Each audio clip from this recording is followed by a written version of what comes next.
E aí galera, beleza? Estamos aí de volta no nosso canal Teologia para a Vida, canal onde estaremos falando aqui sempre de assuntos do dia a dia, do cotidiano, a partir de uma visão teológica, cristã, bíblica, tá bom?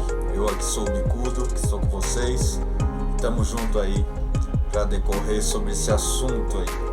Então, qual que é o nosso tema de hoje? Será que é preciso mesmo ficar lendo Bíblia?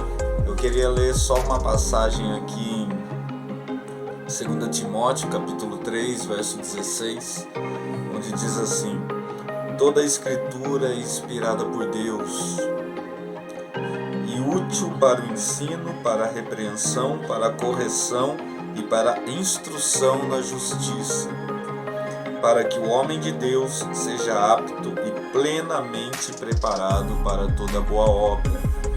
Então esse é um trecho onde o apóstolo Paulo escreve para o seu discípulo Timóteo, quando Timóteo estava pastoreando, uma igreja possivelmente em Éfeso, e Paulo escreve uma carta para ele, dando essa instrução sobre as escrituras. As escrituras que nós temos aqui, com certeza, era a Bíblia hebraica, ou seja, o Antigo Testamento, ou a Bíblia hebraica, ou a Septuaginta. Como que surgiu esse Antigo Testamento, essa canonização? Porque qual que é o problema que nós vemos aqui?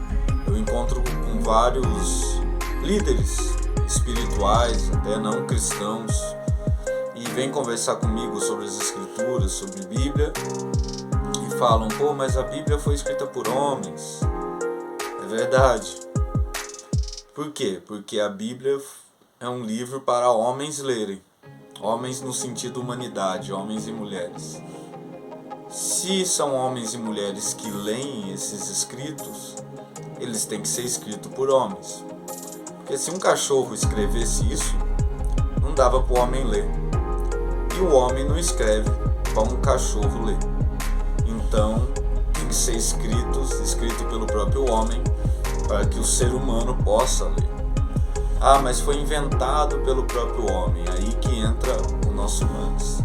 O Antigo Testamento, possivelmente, existiam vários escritos antigos dos profetas, homens da religião judaica, do povo hebreu, que escreveram muitas coisas. Quando você vai estudar história, por isso que a gente, antes de ficar falando, a gente tem que se aprofundar em estudar certos assuntos, você vai ver que houve na história a Biblioteca de Alexandria, uma das maravilhas do mundo, uma biblioteca que durou quase 600 anos, 300 a.C.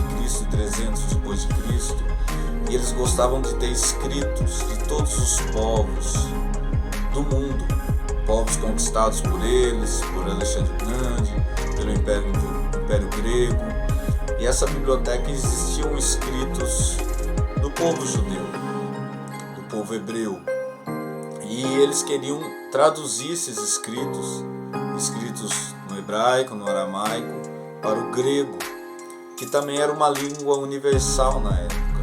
Então eles separam 70 rabinos, 70 mestres, escribas, judeus, para traduzirem aquelas escrituras no grego.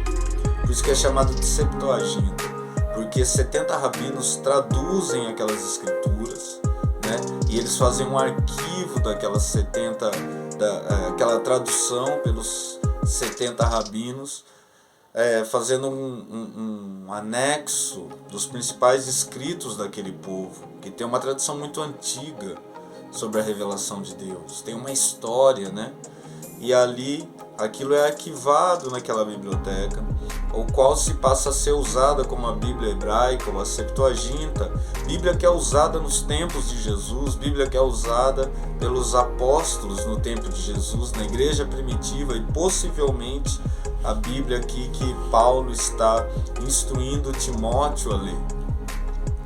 Quando nós vemos para o Novo Testamento, começa a se rodar cartas entre as igrejas que eram abertas nas cidades. Naquela época não tinha WhatsApp, e-mail, rede social assim, YouTube, nada, nem correio. Então o que começa a acontecer? Abriam umas igrejas uma longe das outras, e os apóstolos escreviam cartas, e os discípulos dos apóstolos também escreviam cartas para resolver problemas dessas igrejas, dúvidas, condições, encorajar eles na fé.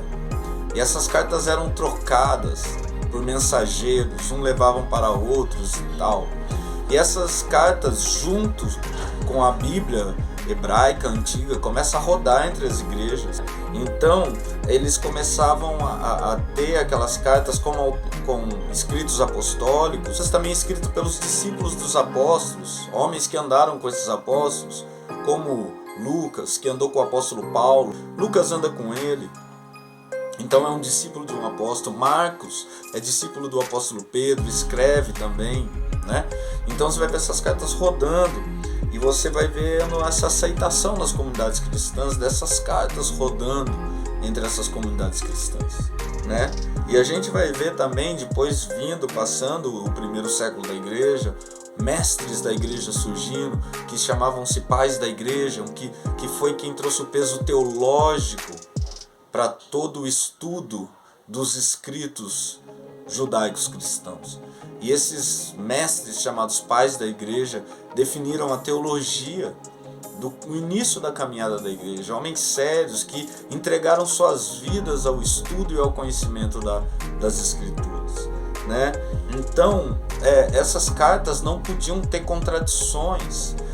Você vai pegar o Novo Testamento, são 27 livros ou cartas que são escritos por homens diferentes, em situações diferentes, mas que não se contradizem, pelo contrário, eles se completam. Você não vai ver isso acontecer em outros livros de outras épocas, né? E o livro, ele precisava ser cristocêntrico, ele precisava ter uma centralidade em Cristo, né? Então todos esses livros que rodavam, você vai ver vários livros considerados apócrifos, não que eles não contem histórias daquela época ou sejam mentirosos, mas eles foram escritos épocas muito depois e com elementos muito suspeitos que não traziam Cristo como centro e traziam influências de outros movimentos daquela era cristã. E o canon fechou nessa época. E é triste a gente ver hoje, tem uns que não são cristãos, então eles falam, a Bíblia é curiosa, a Bíblia é duvidosa, tudo bem, eles ainda têm o véu, não conseguem ter a revelação. Mas o mais triste é nós vemos pregadores, pastores, cristãos, ensinadores da palavra, trazendo questionamentos sobre a Bíblia, falando que a Bíblia foi feita ou constituída por Constantino, sabe? E falta um aprofundamento na história da igreja para ver que, por mais que Constantino supostamente se converteu, sim ou não, eu não sei, mas sei que ele trouxe benefícios para a caminhada da igreja primitiva, como malefícios também. Trouxe coisas ruins para o cristianismo, mas também trouxe coisas boas.